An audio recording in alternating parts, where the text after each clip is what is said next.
देख रहे हैं जनता की पुकार। अभी अपने अपने महापुरुषों को लोग अभी जान नहीं पाए, क्योंकि जो उभरे हुए महापुरुष हैं सबको पता चल गया, लेकिन जो कुछ हमारे महापुरुष अपने समाज के हैं उनको लोग नहीं जान पाए। आपको कुछ उनके बारे में कहना है?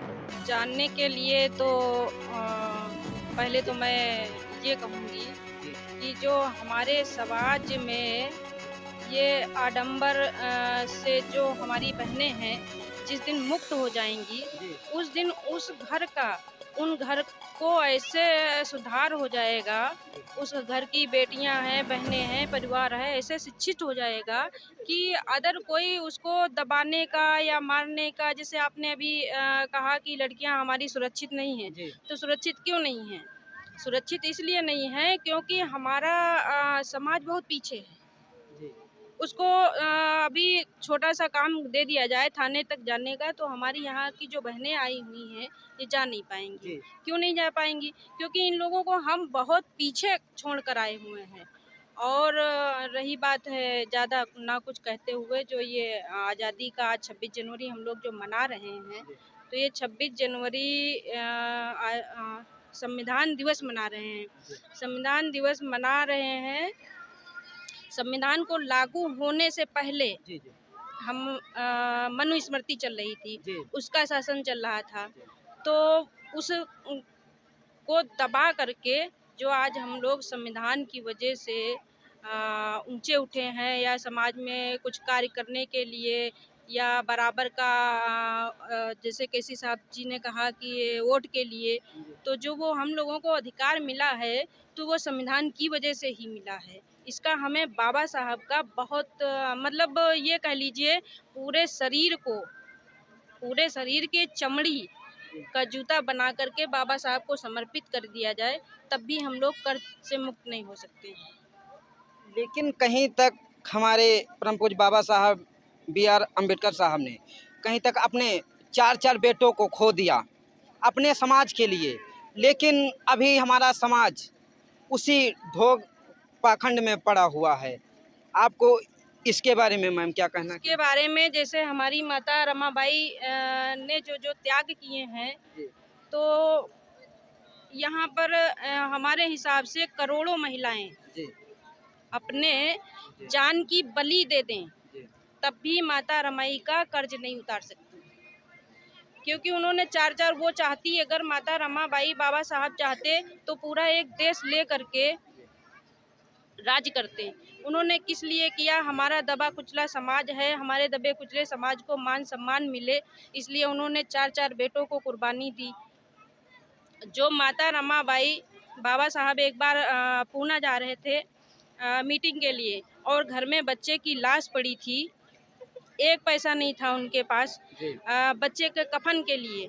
यहाँ पर क्या समाज में यूँ कह लें हमारे उत्तर प्रदेश में ऐसी कोई भी माँ नहीं होगी कि ऐसी बलिदान दे सके, ऐसी कोई भी माँ नहीं होगी। तो उनका बहुत ही मतलब सराहनीय हम कहेंगे यहाँ पर जो आए हैं, और जो गांव है, समाज है, जो हमारा पिछड़ा समाज है, उसको थोड़ा सा आगे आना चाहिए। उनके बलिदान को, बाबा साहब के बलिदान को, माता रमाबाई के बलिदान को थोड़ा सा यूँ कह लीजिए बालू के एक कण भर का अगर हर महिला कर्ज उतार दे तो हमारा देश बहुत आगे जा सकता है। बहुत बहुत धन्यवाद। अभी हमारे बीच में सूरज उर्फ बजरंगी भाई जी उपस्थित हैं। आज के जो यहाँ का प्रोग्राम रखा है, सबसे पहले इनका हम बहुत बहुत धन्यवाद करते हैं। आपको सूरज भाई जंजन की आवाज़ में बहुत बहुत धन्यवाद है।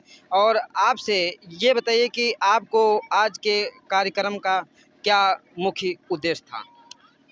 देखिए, हमारा कार्यक्रम का मुख्य उद्देश्य आज नहीं बल्कि हर समय से यही रहता है कि समाज शिक्षित हो, संगठित हो, संघर्ष करे। लेकिन हम खुद ही परेशान हो जाते हैं कि मेरी मेहनत धीरे धीरे रंग ला रही है। समाज शिक्षा के प्रति जागृत हो रहा है, संघर्ष के प्रति थोड़ा बहुत है जागृत, लेकिन संगठित के प्रति जागृत नहीं है। हम ज़्यादातर देख रहे हैं आज के समय लोग घर घर में ही लड़ाई करके, अपने समाज में लड़ाई करके अपने समाज को तोड़ रहे हैं, अपने घर को बिखेर रहे हैं, जाति अत्याचार हो रहा है, जाति भेदभाव कर रहे हैं।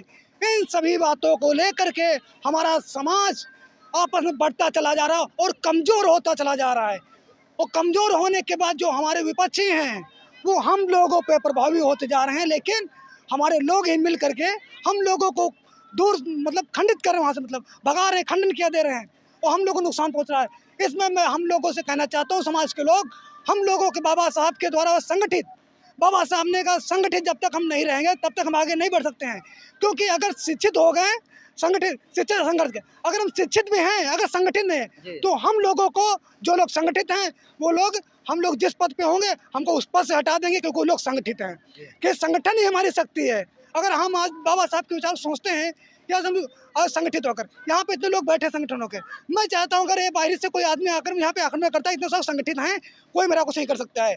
अगर मैं अकेला हो जाऊँ, 50 लोग आ जाएं, मैं चाहे जितना भी मजबूत हूँ, 50 लोग आ जाएंगे मुझे तोड़ देंगे, बट मेरा सबको नुकसान हो जाएगा। इन सभी विचारों को रखते हुए मैं समस्त लोगों से कहना चाहता हूँ, समाज के नागरिक भाई साहब, सभी लोग जागृत हो जाइए, समझ जाइए बाबा साहब के द्वारा दिए विचारों को, शिक्षित बनो, संगठित रहो, संघर्ष करो, इन सबों को अपनाएं और समाज को एक नई दिशा प्रदान करें।